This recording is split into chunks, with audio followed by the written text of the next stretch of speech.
Hi friends, what's up? It's Jaime here. Okay, so today I'm going to be doing the second part, or episode, or whatever you want to call it, of my writing advice from Tumblr, which is technically from Instagram, but whatever, series, where I give my own kind of like opinions, 2 cents about it, even though literally no one asked, but I wanted to do it because, it's my channel, I can do what I want. But yeah, so without further ado, let's get into the video. Okay, so for the focus of this particular video, it's not going to be several pieces of like writing advice. It's more just kind of focused on like one thing.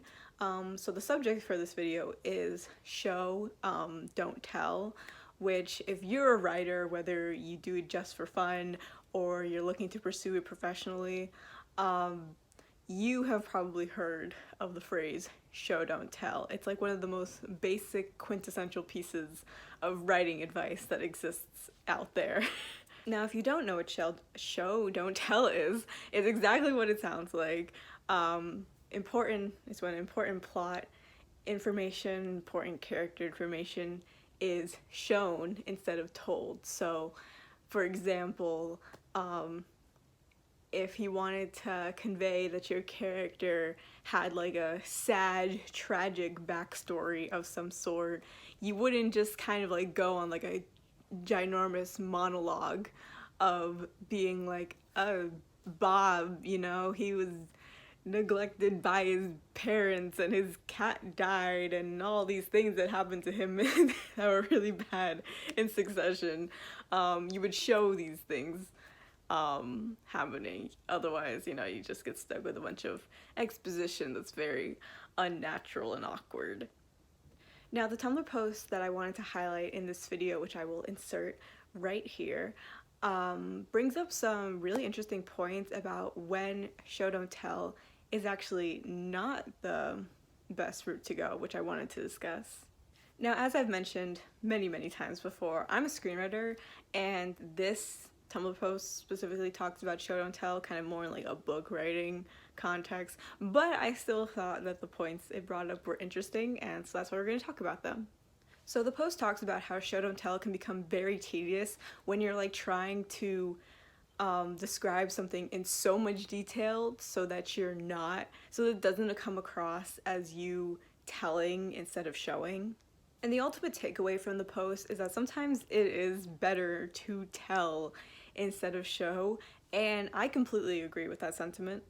I think a lot of times in writing, specifically in screenwriting, we're told like show don't tell, like don't ever break that rule, and generally I feel like show don't tell is the way to go.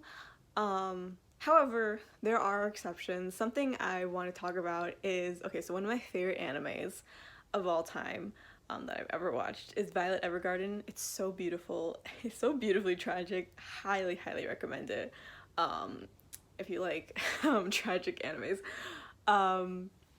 But so one of my absolute favorite scenes in Violet Evergarden, okay, by the way, this is spoilers for episode 3.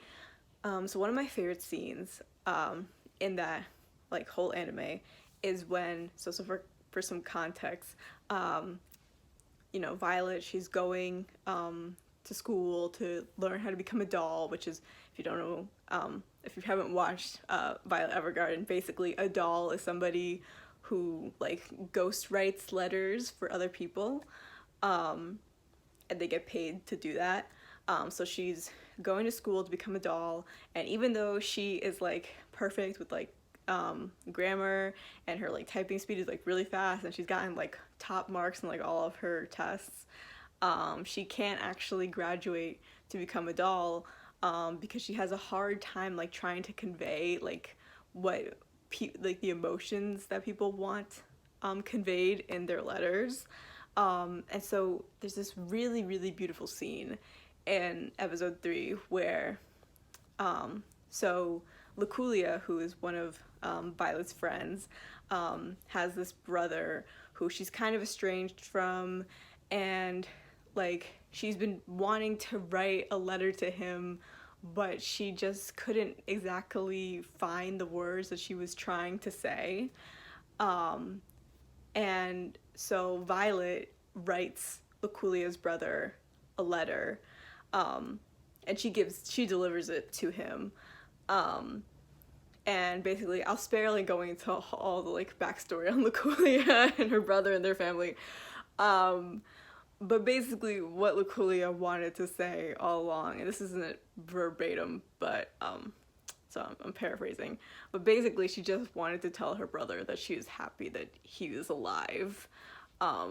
And it's just, I feel like how I'm explaining it is not doing the scene justice. Like, it's so, I promise, it's a very beautiful and like emotional scene, and I've cried every time I've watched it.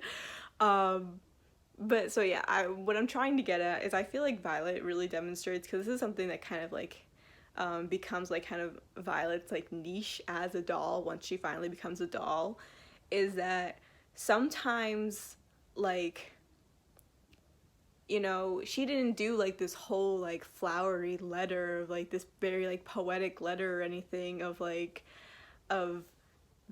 basically telling Lakulia's brother that Lakulia was happy that he was alive, but without actually saying those words. Like, she just straight up, like, the whole letter was just like, dear, I believe his name is Spencer, dear Spencer, I'm happy that you're alive, like, and that was it. Like, and it was so impactful, it was so emotional, and, you know, like, to me, that's like a really good example of like when sometimes you just need to tell instead of show, which I guess in a way was almost kind of like showing in and of itself. It's kind of confusing to talk about, to be honest. I guess what I'm trying to get at, and I guess what the post is also trying to get at, the Tumblr post, is that sometimes being direct is best. Sometimes you don't need to convey stuff in an indirect, like, subtle way through like subtext. Sometimes you can just say things and it's just as impactful.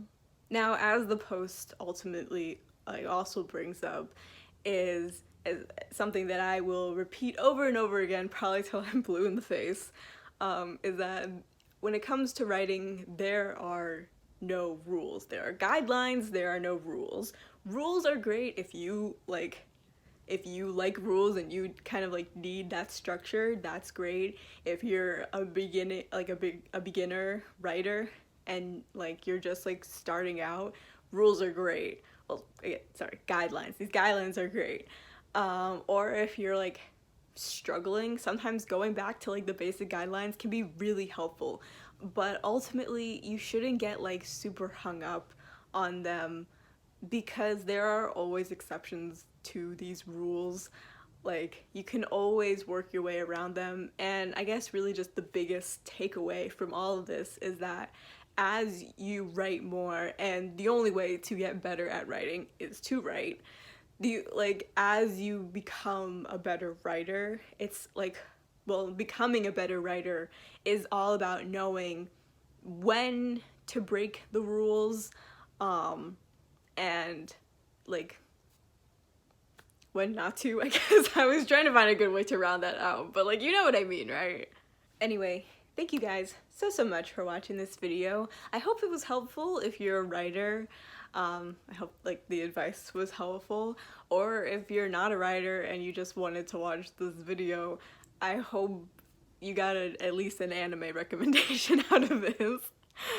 And if you're not into anime either, sorry for wasting your time, I guess.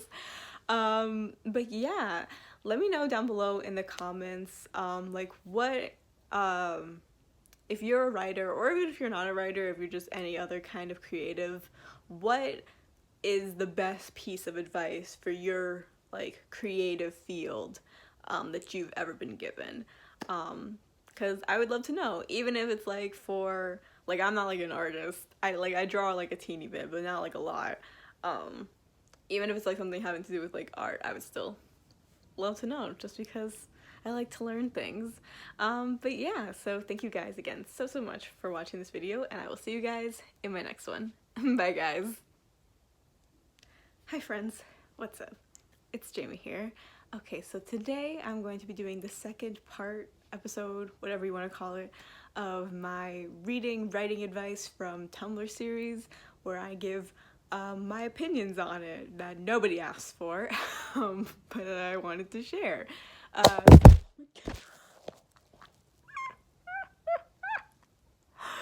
then that just happened. Oh my god.